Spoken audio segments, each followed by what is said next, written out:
All right, Octavion Davis. How you doing? I'm doing good, man. Feeling good. I'm hype about this opportunity out of everything. So, I've been waiting for this all week. So, Man, that's what's up. Man, good You grinding, you doing your thing, you doing a lot of music. mm-hmm. You know, so we probably could just get right into your story and get to know you a little bit better and, kind of let the fans know where you're from, how you grew up, what it was like for you. Mm-hmm. I think you mentioned you're out of Michigan. Yeah, I'm from Lansing, Michigan. Lansing, Michigan is the capital of Michigan. Like, besides, we not really known for music yet, because that's what I'm trying to do, kick the door open. Because when you think of Michigan with music, you think of Detroit. Because Detroit been kicking our ass with music for so long. So it's like us people from Lansing trying to have something to say. So it's like when you think of Lansing, you think of Michigan State, college football, basketball, or Magic Johnson, or like Denzel Valentine, and that's it. You don't know nothing else about Lansing. Right. You born and raised there? Born and raised, yep. And what was it like for you growing up? I mean, it was tough, I would say. I mean, it's just like any other person that wasn't spoon fed or nothing, like just suffering a lot. So it was tough growing up. You know what I'm saying? Like having a single mother. I got 3 brothers or whatnot, but they didn't live with us. But my younger brother lived with us. But we was just seeing a lot of things and abuse, of course, or whatnot. But my outlet always was music, because I was one of those kids. Instead of going outside, I would just watch like VH1 Soul, MTV Jams. Every Wednesday, or Friday, like 106 and Park, back when they had the battles and shit. Like that's how what I'm saying. That was my thing. And even then, when I was a kid, as a kid, I remember Mike Jones, the rapper, he came to our neighborhood, because I remember I was a little bitty kid and I was in the crib, and my mom was, because she knew I like rap, so she was like, you want to see this rapper? I was like, yeah. So we go outside, it's a wolf pack of people, just like this before cameras and shit was out like that. And it's a wolf pack of people, and Mike Jones is on fucking livid fire right now. And he's just standing across the street with a gray Chrysler with swingers. Because we didn't know because back in the early 2000s, like where we from in the Midwest, it's more about spinners. Like if you ain't had spinners, you wasn't a shit. So Mike Jones, he's standing right there, and all I hear is, back then they didn't know me, now I'm hot, they all on me. Then they just singing his songs, and then just the reaction of the woman and everybody, and right there, that made me want to be a rapper. Like, yo, this is what I want to do. I want to be a rapper. As a little 5-6-year-old kid singing Mike Jones in our neighborhood, I was like, yo, this is what I'm gonna do. And seeing that you started rapping at the time, immediately? I didn't know what I was, doing, but I was just, running around making beats. And then on top of that, my second oldest brother, he used to get girls and shit. So he used to have me beatbox, and he used to be out there rapping for the girls while I beatbox and shit. So it was like, I kind of knew, like, this is what I want to do. You started off making beats? No, I was a rapper, but I could beatbox first. Like you were beatboxing, okay. I was just, we be in school, beat on the table or beatbox. I can't do that shit as good as I used to, because I kind of, you know what I'm saying? But, yeah, right there, that's what made me want to be a rapper. Then, like, my favorite rapper at the time was 50 Cent. So when 50 Cent, I thought 50 Cent was the shit. Like, I thought nobody could touch 50 Cent. Like, even when he came out with the shoes, the G-Unit shoes, like, that was the shit to me. Like, those shoes was better than Jordans and Nikes to me. Like, I begged my mom, I cried for my birthday, like, Mom, can I get some G-Unit? You know what I'm saying? I had I had the birthday cake, 50 birthday cake, the fucking, this little jumpsuits he used to have, and the shoes and shit. So 50 Cent was my major influence. This before I knew, because I'm from Michigan, because Eminem, he from Michigan. But I didn't never knew who the fuck Eminem was. You know what I'm saying? Because I thought he was black or something. You know what I'm saying? Oh. I thought Eminem was black. Like, anybody from Michigan gonna tell you that at first we thought, or where we from, or, my generation, we thought he was black. Because not to get off track or nothing, but we thought, like, when I first hit Eminem, I said, who the fuck black dude talking about killing his mama, burying his wife? Like, what the fuck black dude talking about like that? Then, like, you know how we find out, like, whether it's Mexican, Chinese, Asian, us, we find somebody that could do something 10 times better than us, we just amplify that shit even more. Like, yo, this dude crazy, he a genius, you know what I'm saying? So when I found out that Eminem signed 50 Cent, I was like, Yo, what the and then that's when I got into Eminem, you know what I'm saying? And yeah, but I don't want to get sidetracked, but yeah, I'm all over the place, but yeah. Was Eminem an influence on you also? Most definitely, most definitely. I feel like he's the greatest. He's the greatest rapper of all time to me. He's up there with Pac and Biggie. You know what I'm saying? But I feel like besides, because they ain't here no more, and you know they or Pac, Big, Eazy, you can't leave out Eazy because Eazy invented gangster rap to me. Ice-T and all those greats, but I feel like Eazy was a influence to me too. So you know, even with the swag, the Jerry curl, and just his business savvy and everything like that, like you can't leave out because a lot of people when they make top fives, they always put Pac and Biggie, but they never put Eazy. And he played another reason why I wanted to move to LA, because I was a big Eazy fan. So I would put Eazy in there, Cube, of course, Dre, the whole NWA movie. But back to what we said, Eminem, yeah, Eminem's up there.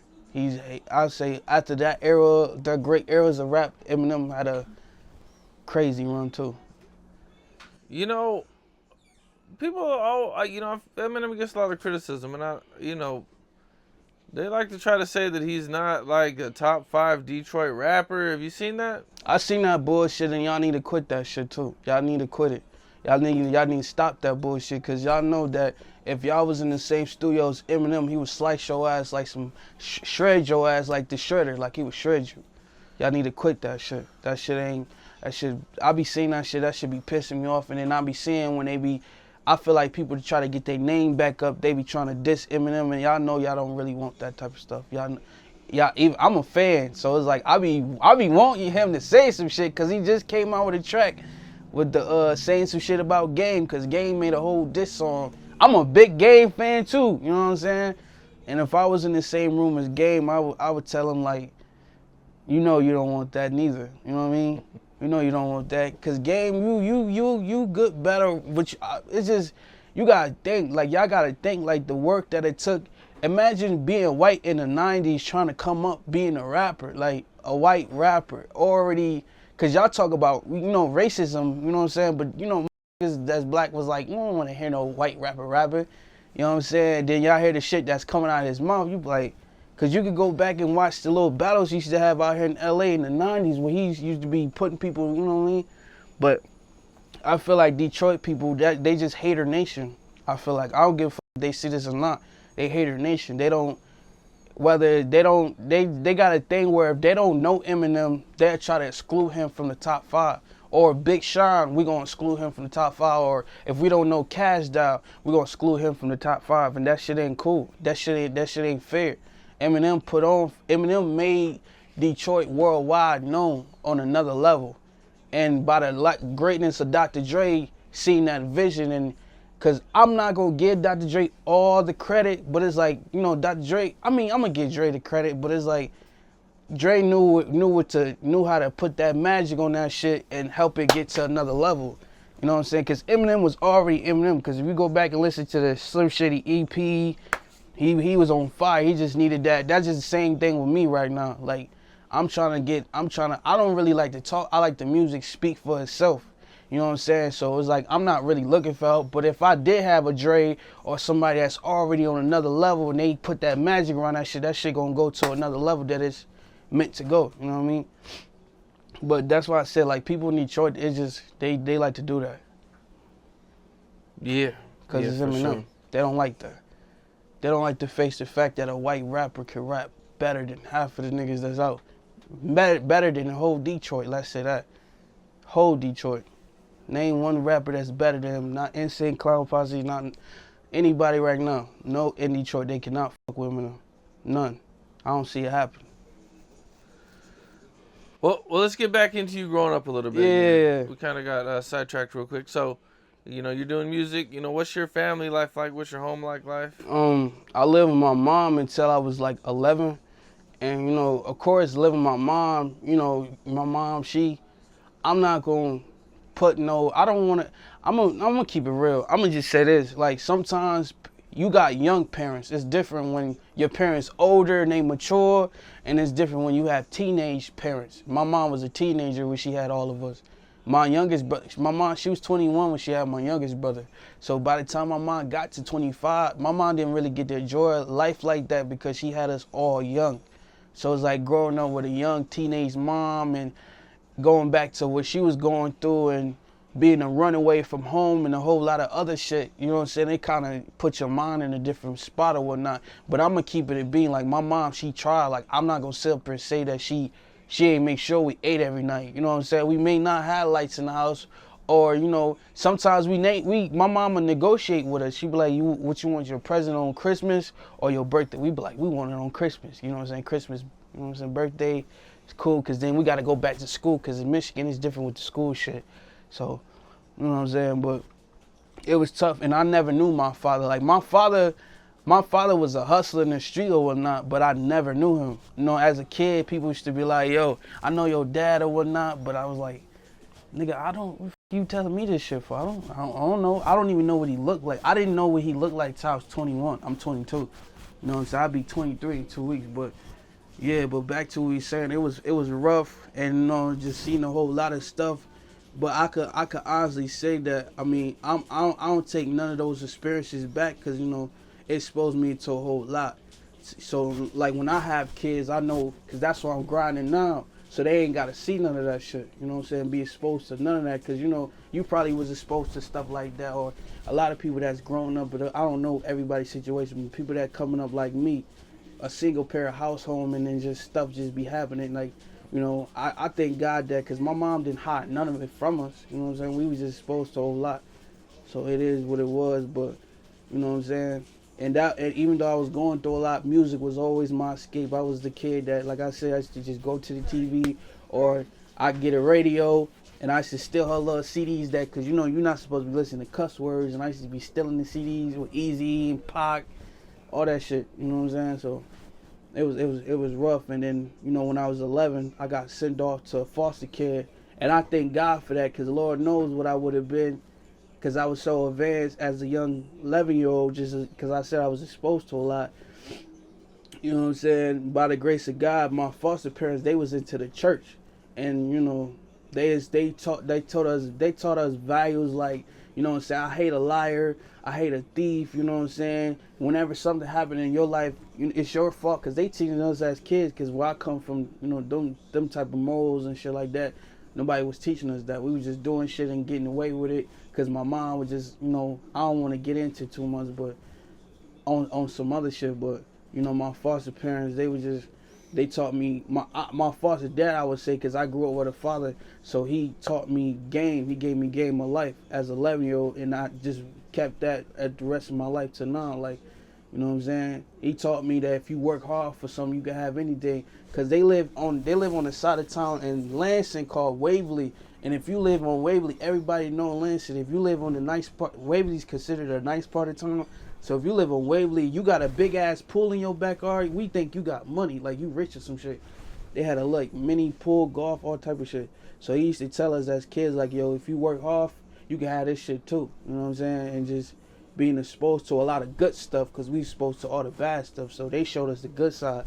But we was with them for like, I would say 2 years, and then they didn't want to be foster parents no more. So me and my youngest brother went off to a facility, and we was there for a year. We was going through adoption, and you know, and like I said, because family say, and that's another thing, like with just in general, like family say they love you and shit until you get in a situation where, you know, we up for adoption. We asking everybody that you could think of in our family to take us. Ain't nobody wanted to take us, not one fucking person.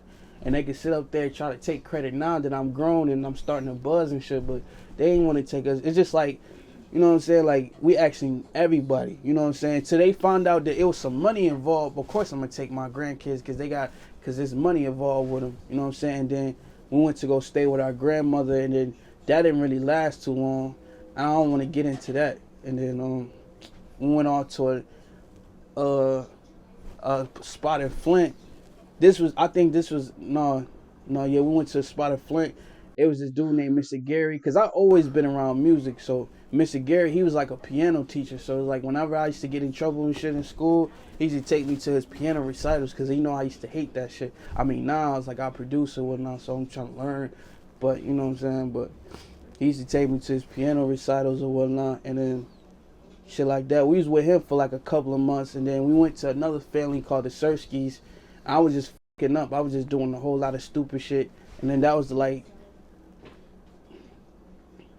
and I think, yeah, the Surskis, and then that didn't work out. So then my brother stayed with them, and then I went off to a residential facility. Residential facility in foster care terminology is like, um, it's like a home for kids and shit. Kids ain't got nowhere to go. So I was there for like 7 months, and then I went to a foster family back in Battle Creek, Michigan, with my brother was at, because that was the last foster home I was with my brother. Because then after that, I got separated, and then I was just running wild.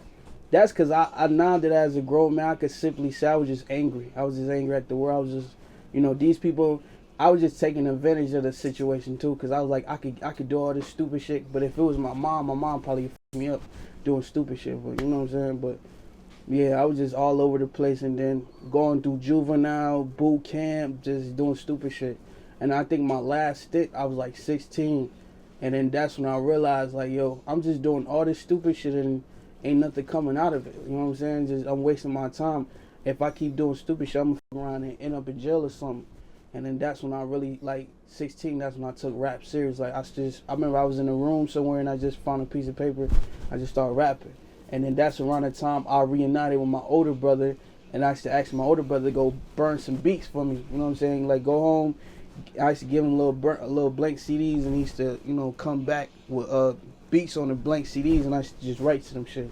And then I remember my stepdad, my oldest brother, dad used to come up and visit me in a juvenile situation, and he used to ask me like, "Yo, what you gonna do when you get out of this situation?" And I was like, "Yo, I'm rapping. I'm either gonna play basketball, or I'm gonna rap." But I knew basketball was I knew rap was the thing. I knew basketball was just some other shit, you know what I'm saying? But I knew I was gonna rap. And then I remember I just got released, and then it's just, my cousin Dede, he was rapping too. So he was the first person that took me to the studio, teach me how to write hooks, teach me how to do all that shit. And then since then, I just been doing my thing. What was high school like for you? I ain't even get to enjoy high school because, like I said, I was getting in trouble. I think I didn't even get to the other foster homes. Like, even one of the foster homes I went to high school for, like, the first high school I went to was like in Bellevue High School. I went there for like 2 months, got in trouble at that foster home. Went to another little facility, Children's Village. I went there, and then I didn't even get to. My freshman, sophomore year, I was just, what is it? I was online school type shit. I was in online, so I didn't get back into public school till like junior year, senior year. I graduated though. I graduated, and that's something that I'm still proud of. Like, at the time, I didn't give a fuck about school because I didn't like it, because I was just focused on music. I used to skip class. Like, I miss prom. When they had prom, I was in the studio. When they had their little pep rallies, I used to skip to go to the studio. My cousin Dede used to be like, "Yo, you trying to go to the studio?" I'm like, "Hell yeah." We should just skip the, you know what I'm saying? Go to Quality Dairy, get us some donuts and shit, and just go right to the studio. You know what I'm saying? And just, did a whole lot. But yeah, I ain't really like high school like that. High school, I feel like high school, elementary school and middle school, they care about you. They on your ass. They in your face. They give you all the undivided attention. But once you get to high school, they don't. You on your own with that shit. And then it's a popularity contest. It's about what kid I know the most, what kid I like the most. You know what I'm saying? But cause I went to school with a lot of niggas that's bums now, cause they was the shit in high school. You know what 50 Cent said? He said, "Back then, homie, in high school you was the man, homie." What the fuck happened? That shit is true, cause it's like a lot of people in high school, they think they, you know what I'm saying? They think they the shit, and then look at them now. They not the same people they was in high school. You know what I'm saying? They bums. They on some other shit. You know what I'm saying? But I knew I was gonna be in this position even back when I was 18, cause I remember my high school teacher was like, "Miss Martha, I hope she see this one day, because I'm gonna tell her that I made it in rap." You know what I'm saying? So I remember I was talking to her, and she was like, "What you want to do when you graduate high school?" I said, "I want to be a rapper." This is me at 18. I'm telling her I want to be a rapper. You know what I'm saying? What if that don't work? You know what I'm saying? What if I'm telling I'm gonna be a DJ? What if that don't work? I'm gonna be an engineer, music engineer, just anything around music. Cause sometimes it's like sometimes you could try to do your passions, but that's not really never your calling. You know what I'm saying? Cause there was times I ran for music and I just kept finding myself writing raps, just finding myself being around studios, shit like that. So it was like I knew this is what I was supposed to do. Even if I ain't touching the mic, just to be around shit like this, just you know what I'm saying? Cause I came all the way from LA. I came from Michigan to LA to, you know what I'm saying, pursue my career. So, you know what I'm saying, I feel like this is my calling. And it's like I want to use my platform to inspire others. But back to what you were saying, yeah, high school, I didn't like it at all. I hated school. I learned more on the street than in school. Like I was already living, like, what is it, life started early for me when I moved with my stepdad. Cause my stepdad was already working night shift, so I had to teach myself how to cook, do X, Y, Z. I was already, you know, just running the streets with my cousin, going to the studio, all type of shit. So my life started already. So I learned more in the street than in school. I never learned shit in school. I ain't learned nothing at all. I can't even tell you. I wasn't good at algebra. Like I know how to count and you know I got common sense and whatnot, but I never had the passion for school. I ain't gonna lie. I almost went to college though. I was gonna go to college for music business, but you know I was just too lazy to go fucking take them damn placement tests. Sitting there for 30, 40 minutes just on the computer clicking. Cause I gotta even when I make beats and shit, like I'm gonna make like 2 or 3 beats and I'm gonna take a break. Cause I don't like to sit in front of the screen all day. Like you know what I'm saying? Okay, so you graduate from high school, and 2019. are you in the studio a lot at this point? Is that all you're doing? Do you get a regular job? No, I got a job, yeah. Y'all tell anybody out there, if you're a rapper and you ain't made it yet, get your fucking job. You need some money in your pocket. You know what I'm saying? Work on your credit, shit like that. Shit that I ain't know. See, that's why I said I learned more of this shit in the street than in school. They wasn't teaching us about credit. They wasn't teaching us about motherfucking. They was teaching us about. They was just setting niggas up for failure. Yo, you could go to college, but you gonna get in debt. You got all this other shit. I wasn't trying to do that. And then it's like I already didn't like school. And the only reason I wanted to go to college was to try to get somewhere with music. Anywhere I could get with music, I was gonna take that road. But it's like my mind, I'd rather just, you know what I'm saying? But yeah, get you a job, you know what I'm saying? Because you don't want to be out here, you don't want to be no broke rapper out here. And then shit like this, you got to fund. What was your job?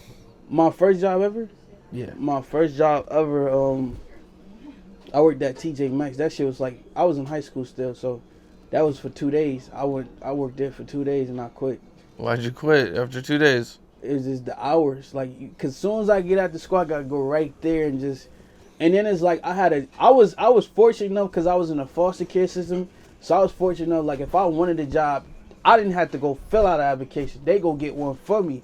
So my first ever job was at TJ Maxx, and it's like I had a job coach. So I'm doing like, say for instance, you be like, you gotta lift the Sunny D. I got a job coach behind me talk about you gotta lift the Sunny D like this. You gotta do it like this, like making me madder than what I'm already is, because I really don't want to do this shit, but I need the money for the studio, because that's what I'm thinking. Like I need the money for the studio, so I'll do it. You know what I'm saying? But she was just doing too much, and I just stopped showing up. I mean, she caught me at school. She was like, wait, so why you stop? You ain't answering my text message? I couldn't lie, nothing. She was like, I was like, but up. Like, I couldn't say nothing. She caught me, you know what I'm saying? But she did help me get another job, but this time I ain't had to deal with her. My second job ever was, I was a janitor. That shit was for like a half. And the funny thing about that, I didn't get paid for a whole month. I had to wait until the next month to get paid. And then as soon as I got my paycheck, I got fired on the way there. They fired me. So What'd they fire you for? they fired me. I can't even tell. I probably was rushing shit. I was just acting like I ain't gonna lie. I really wasn't doing shit. I was just trying to, like I said, I was just trying to get the paycheck. But you know what I mean? I think I probably got fired if I could recall, cause she gave me a chair with some screws. She wanted me to take all the screws out the chair. It's like a chair like that he's sitting in. It's like a chair like that, and my little lazy ass, I probably took like 4-5 screws out the chair and put it back in. And she was like, you took the screws out the chair? I was like, yeah, something like that. You know what I'm saying? But and then my other job, That's another thing too. I always had jobs, but I was losing them motherfuckers too. I had another job. Um, it was in the middle of nowhere. Like they come get me from my house, but then they'd take me in the middle of nowhere by like a fire station, and we had to take the water hose. I think that's what it's called, the water hose off the top of the fire trucks, and put them on the little pumps and test them out. And then afterwards, we got to roll them back up and then put them back on the truck. And I remember the dude I walked up to, I asked him, I was like, so how do I do today? And he was like, this job ain't for everybody. I'm not thinking he talking about me, but he was obviously talking about me. Cause then 2 days after that, I worked there for 2 days too. And then I just called in, and then they sent me a text message talking about it wasn't gonna work. So when I got that message talking about it wasn't gonna work, I was like, so when he said that shit about this job wasn't for everybody, he was directly talking about my ass, but I wasn't, you know what I'm saying? And then after that, I got that same time, because I was already gonna quit that job, I went and filled out an application at Five Guys Burgers. That's by Michigan State in Lansing. Anybody know Lansing, Michigan State? That's where, game day. That's where girls and shit was at, because that's what I was on. I was on the studio and then trying to get girls and shit like that. And I worked there for like a month and a half, and then they start taking my hours. I had 40 hours, 32 hours, then 20 hours, then 19 hours, and then next thing you know, I only had 2 hours on the fucking calendar. So I'm basically gonna sit in the house all week and come to work and work 2 hours, and then, you know what I'm saying, might as well quit. And I was talking to the manager, and he was just like, you work too slow. But I was like, I come to work every day.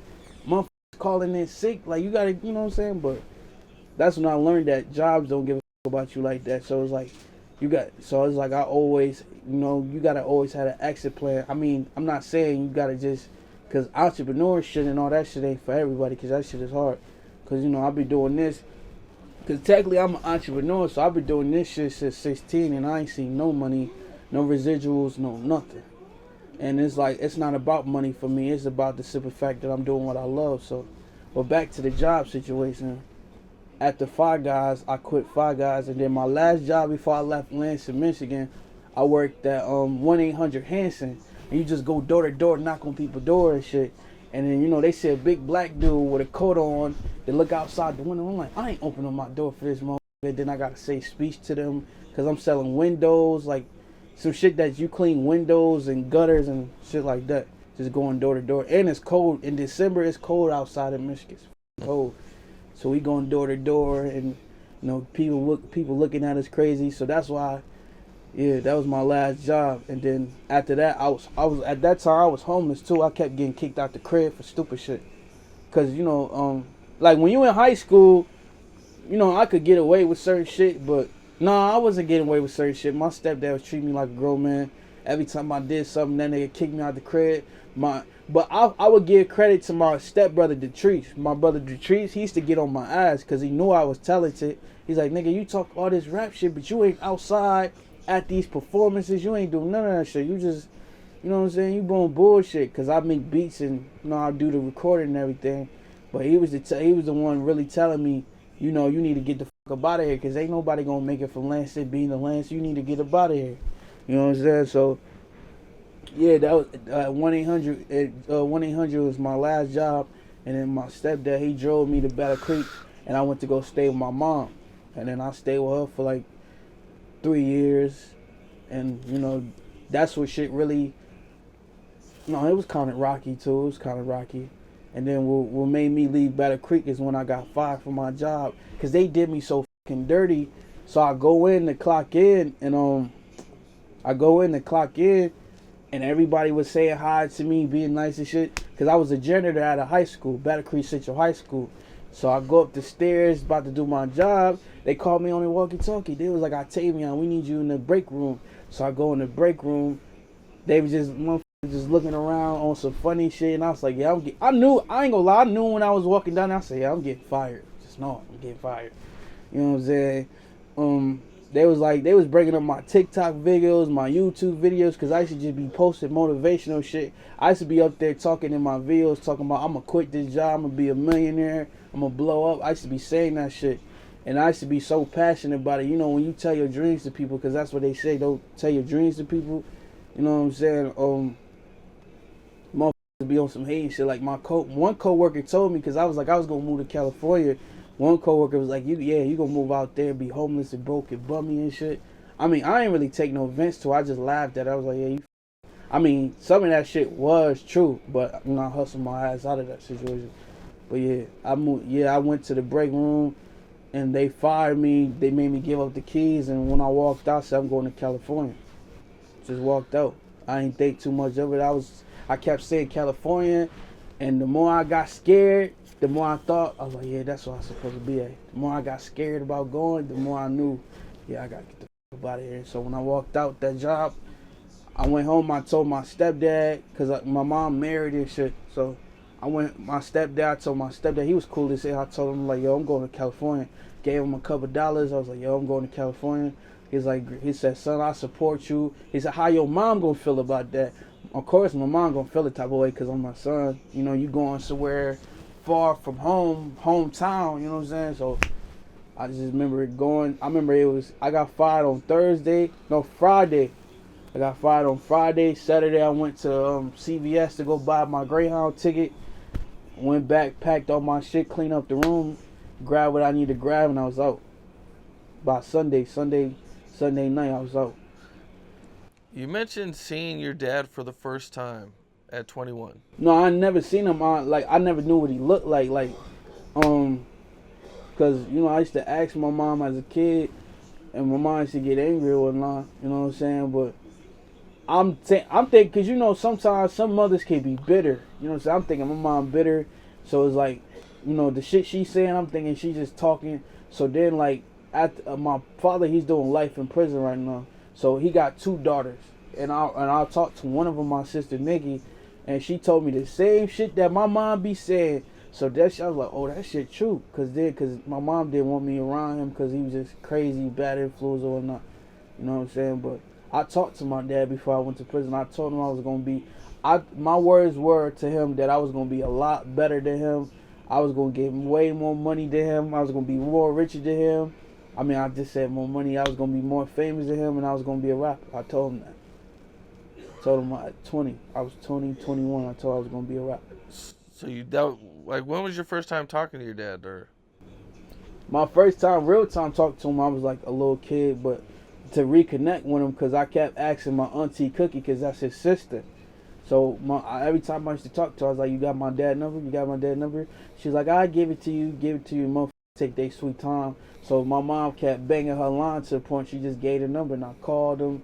The first couple minutes it was hell because I was cussing him out, like, you know what I'm saying. You gotta, you know what I'm saying. But it turned good. We was talking like every day, and then next thing you know, I look up on the news, he killed somebody. So it was crazy. And then my mom downstairs, I don't give a she see this shit. She was downstairs just talking about it, you know what I'm saying, because my mom can be a gossiper sometimes, but everybody else like, yeah, your dad at gym, like, and I'm talking to him on the phone. At first I'll talk to him first couple days in gym, but after a while I'm like, nigga, what the do I gotta talk to you? What is there to talk about? What the do you want from me? Like, I'm not about to be a nigga that's gonna sit on the phone every chance you get to let time go by. Like, you doing life. Like, I'm not about to do that. But I talked to him. I was supposed to meet up with him, but shit, it just didn't happen. But right after that, that's when I got in contact with my sisters. You know what I'm saying? We all look alike in a way. That's funny. So, yeah. Okay. And now that you're out here, what are all you working on? Sure. I'm producing right now. I'm making music. Just, dropping content, just dropping bombs. I'm not the type of artist or person that like to sit up there and hold content. Not content. You know what I'm saying? Hold content for people. You know what I'm saying? So, I'm just dropping the ball. Like, any exposure I could get, I'm taking it. Whether it's promo stories, hopping on stages, paying to open up for people, whatever I got to do to get that exposure, to get my brand to the next level, and it's good business, I'm with it. Because a lot of times when you coming up, some people can be fake. You know what I'm saying? I've been scammed a couple times being out here, just getting fed lies, and you know what I'm saying. You gotta watch out for that shit. you know, what is that old way saying, the Mike Lynn promises, you know what I'm saying? Because it's a dude at Interscope, he be feeding people promises. Like, it's an old saying in the book. Like, with the game, on the game first album, he was talking about Mike Lynn feeding him fake promises. There's a lot of Mike Lynn's out here, so you gotta watch out for that.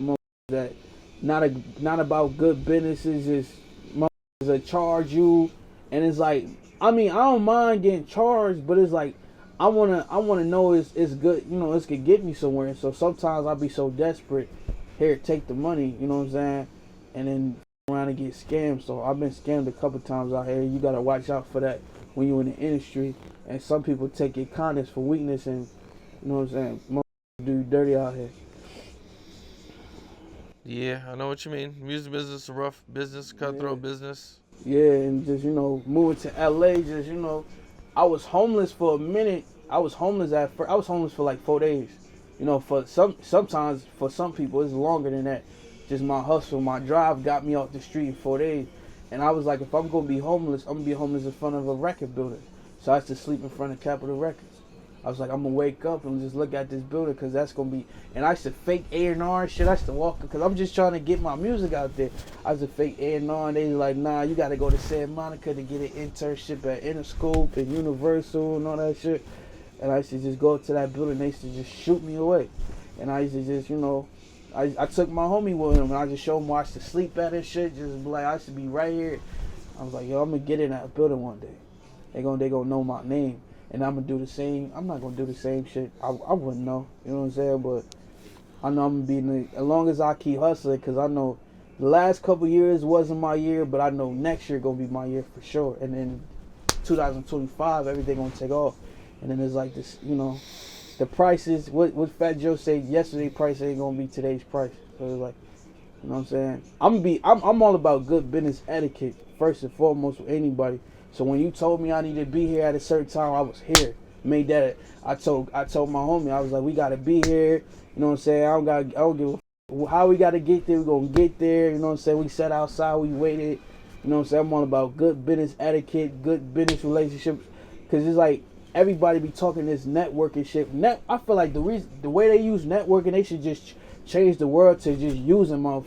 Like, they just trying to use motherfuckers come up networking, and it ain't networking and having good business etiquette and good, because it's like the way they say building relationships, they try to make that shit sound like a piece of cake. A lot of times motherfuckers using that to just to use motherfuckers they can, because you know the loyalty ain't never there, especially in this game. Ain't no loyalty in this game, because they got money. When you on, it's like one day you could be on top of the game and it's like they love you, but it's like as soon as that money and that fame go away, them same motherfuckers just turn me back. So it's like, I learned that about the music industry. You know what I'm saying? I've been rapping a long time, so yeah, there's no loyalty. You know, just weird in this game. But you know, you just gotta keep your good sense, your good morals, and your good business etiquette, and I feel like it's gonna get you a long way. You know what I'm saying? And real recognize real, because it's like people say they real, because you know when you say you real, sometimes it, you know, come out they fake. But it's like, I don't give about people judging me. I don't care about none of that. I just want them to see me for who I am, and you know, it's gonna get to a point in time where they got nothing to do, they can't do nothing but respect me. You know what I'm saying? So that's what I'm out to do. You know what I'm saying? And I'm out to be the greatest. So it's like, I'm out to not just make a lot of money, but make an impact, stand for something. Because it's like, I came from nothing, and it's like, I'll be damned if God give me a platform like this and I just use it and abuse it, and I don't want to do that shit. I wanna be up there with the Pacs, the Eazys, and all those great people. You know what I'm saying? Like one day walk in, Capone got a picture of me or some shit. You know what I mean? Just, you know, oh, I still with Octavion. Look where he goes. You know what I'm saying? So I'm not trying to just make a lot of money. I do it's bigger than me. Because I know it's a lot of people that was in my situation and they ain't never got a voice, and they may be doing life or prison. They may not never see the light of day. And I'm kind of speaking for those type of people. You know what I'm saying? Not just those, the homeless and all that shit. Man, well, that's what it is, man. What else? So what are you working on? You got any videos? I got like mixtapes dropping? I got a dropping? gang of videos. I got a gang of mixtapes. You know what I'm saying? What's dropping next? So right now, only I got my newest mixtape. It's called "F All Y'all That Don't Believe in Me." I mean, it may sound funny or odd, but that's how I feel. You know what I'm saying? It's a statement. It's just like it's a million people that's feeling like that too. For all y'all that don't believe in me, so I believe in me, but for all y'all that don't, you know what I'm saying? And it's like I think it got like 5, 6, 7 songs and shit right now. And then I just dropped this video. It's called I'm on a better path, and I'm just exposing all the fake shit that's going along. You know what I'm saying? Right now, I'm just talking about all the real shit. I can't talk about rich shit, talk about fucking bitches and all that crazy shit if I ain't really living like that. Are you met anybody since you've been out here? You worked with any big artists? Nah.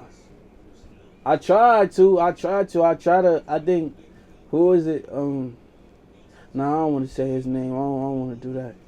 I don't want to take it there. I feel like, no, when I first came out here, because I know he going to see the game, like the game because he be doing shit with the independent artists. But me, I'm a businessman first. So it's like, he came, what's the last album? He came out, Drillmatic. Before Drillmatic, he was charging people like 5,000 a verse or some shit. You know what I'm saying? I was like, all right, cool, that's nice. I feel like most people that get upset at prices, even when you charge me, you know what I'm saying? I didn't give I was like, shit, nigga, I need that. I take that, you know what I'm saying? Like, even if the game is like, I need like 40,000, I'm a final. If you really want something, you gonna go the extra mile to get that shit, to get you what you trying to go, because I'm always about growth. So, you know, Game, he charged me like 5,000, and then when Drillmatic came out, he upped the price to 10,000. Because I already knew that was gonna happen. I was like, yeah, when this album come out, that nigga gonna up the price. But nah, I ain't never worked with nobody yet. Did you get the verse? Nah, I didn't have the money at the time. Oh, damn. I'm learning about that too. I'm learning about budgets. It took me I used to get upset too. I used to be one of them niggas that get upset. Yo, man, I'm like, these niggas trying to charge high, but I didn't understand it. I reached out to G Herbo. He was charging a hell of a lot. You know, all these big artists, but, you know, I feel like just right now, I'm gonna just get my buzz up, and then, you know, that's all I gotta do, just stay consistent. You know, I feel like motherfuckers see my shit, they just don't want to support it. You know, it's all good, you know. But I want to make great music, quality over quantity, all day. Not quantity over quality, because a lot of they just dropping shit just cause, but, you know, I feel like the next year, the year after that, until I say it so, I feel like I'm gonna stand, you know, out from the better the rest of the artists or whatnot. But yeah, I'm just steady. I'm gonna keep on loading the clip, just keep dropping shit. I don't plan on stopping them talk soon. Well, that's what it is, man. Appreciate you coming through. Yeah. Knocking the interview out, man. I know you got a lot going on. Big future. Guys, shout some people out real quick. Yeah, for sure. Shout out to my homeboy D World. Shout out to my uncle Ro for show in Lansing. Shout out to my homie, my cousin Eazy. He's doing this thing with music. My homeboy Money Fredo. He doing this thing with music. Tony P. Everybody in Lansing doing their thing, because we about to put this city on the map. You know, bring it back home for the one time. And, you know, shout out to anybody else out there hustling. You know what I'm saying? Chase your dreams. What everybody else gotta say, you know what I'm saying? Put your money with your mouth is, and just grind, put the work in, you know. And shout out to Capone for putting me on his, you know, platform. I appreciate it. Well, that's what it is, man. For Yeah. sure. Right. What's up? This is Capone. We got more content like this coming soon. So hit that like button, subscribe, and stay locked in to Capone News.